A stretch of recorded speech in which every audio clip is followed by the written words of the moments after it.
When they are delivered at scale, it's going to have an impact on the world at a scale that no one understands yet.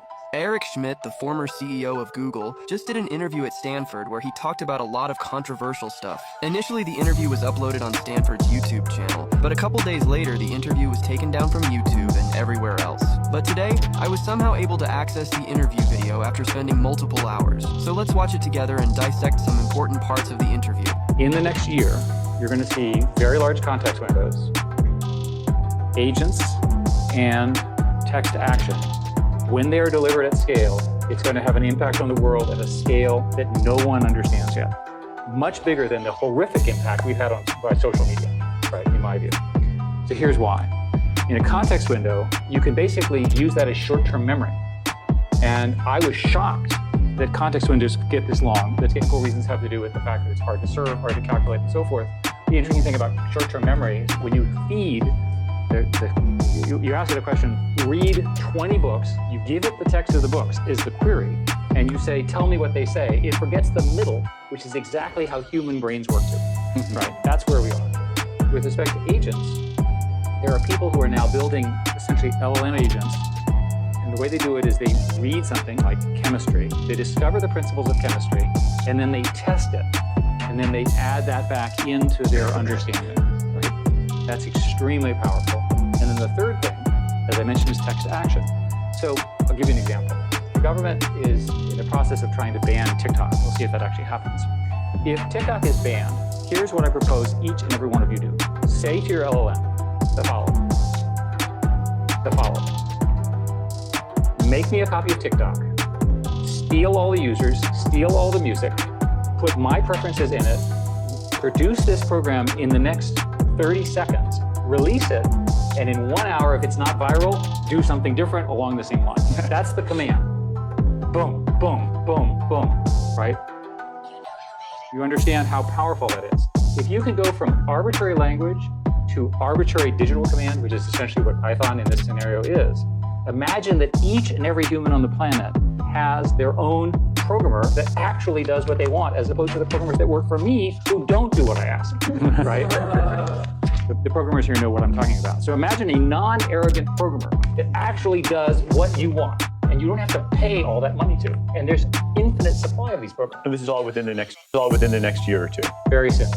So, we've already discussed on this channel a number of different versions of this, whether you're talking about Aider, Devin, Pythagora, or just using agents to collaborate with each other in code. There are just so many great options for coding assistance right now. However, AI coders that can actually build full-stack complex applications, we're not quite there yet, but hopefully soon. And also, what he's describing of just saying download all the music and the secrets and recreate, that's not really possible right now. Obviously, all of that stuff is behind security walls, and you can't just download all that stuff. So if he's saying, hey, reproduce the functionality, you can certainly do that.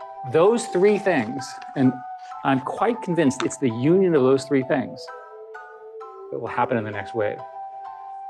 So you asked about what else is going to happen. Every 6 months I oscillate. So we're on it's an even odd oscillation. So at the moment, the gap between tier models, which there are now only 3, I'll review who they are, and everybody else appears to me to be getting larger. 6 months ago, I was convinced that the gap was getting smaller. So I invested lots of money in the little companies. Now I'm not so sure. And I'm talking to the big companies, and the big companies are telling me that they need 10 billion, 20 billion, 50 billion, 100 billion. Stargate is 100 billion, right? It's very, very hard. I talked to Sam Altman, is a close friend. He believes that it's going to take about 300 billion, maybe more. I pointed out to him that I'd done the calculation on the amount of energy required, and I then, in the spirit of full disclosure, went to the White House on Friday and told them that we need to become best friends with Canada, because Canada has really nice people, helped invent AI, and lots of hydropower. Lots of hydropower. Because we as a country do not have enough power to do this. The alternative is to have the Arabs fund it. I like the Arabs personally. I spent lots of time there, right? But they're not going to adhere to our national security rules. Whereas Canada and the US are part of a trumpet where we all agree. So these $100 billion, $300 billion data centers, electricity starts becoming the scarce resource. Now, first of all, we definitely don't have enough energy resources to achieve AGI. It's just not possible right now. And Eric is also assuming that we're going to need more and more data and larger models to reach AGI. And I think that's also not actually true. Sam Altman has said similar things. He has said that we need to be able to do more with less, or even the same amount of data, because we've already used all the data that humanity has ever created. There's really no more left. So we're going to need to either figure out how to create synthetic data that is valuable, not just derivative, and we're also going to have to do more with the data that we do have. You were at Google for a long time, and they invented the transformer architecture. Peter. It's all Peter's fault. Thanks to brilliant people over there like Peter and Jeff Dean and everyone. But now it doesn't seem like they've kind of lost the initiative to OpenAI, and even the last leaderboard I saw, Anthropic's Claude was at the top of the list. I asked Sundar this; he didn't really give me a very sharp answer. Maybe you have a sharper or a more objective explanation for what's going on there. I'm no longer a Google employee. Yes.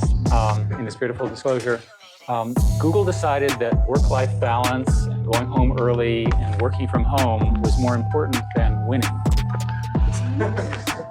Okay, so that is the line that got him in trouble. It was everywhere, all over Twitter, all over the news. When he said Google prioritized work-life balance, going home early, not working as hard as they chose work-life balance over winning. And that's actually a pretty common perception of Google.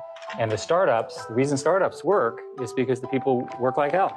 And I'm sorry to be so blunt, but the fact of the matter is if you all leave the university and go found a company, you're not going to let people work from home and only come in one day a week if you want to compete against the other startups. When in the early days of Google, Microsoft was like that. Exactly. But now it seems to be... And there's a long history of, in my industry, our industry, I guess, of companies winning in a genuinely creative way and really dominating a space and not making this the next transition. It's very well documented. And I think that the truth is founders are special. The founders need to be in charge. The founders are difficult to work with. They push people hard. As much as we can dislike Elon's personal behavior, look at what he gets out of people. I had dinner with him, and he was flying. I was in Montana. He was flying that night at 10 p.m. to have a meeting at midnight with X.AI. Think about it. I was in Taiwan, different country, different culture, and they said that this is TSMC, very impressive, and they have a rule that the starting PhDs coming out of they're good physicists work in the factory on the basement floor. Now, can you imagine getting American physicists to do that? PhDs? Highly unlikely. Different work ethic. And the problem here, the reason I'm being so harsh about work is that these are systems which have network effects, so time matters a lot. And in most businesses, time doesn't matter that much, right? You have lots of time. You know, Coke and Pepsi will still be around, and the fight between Coke and Pepsi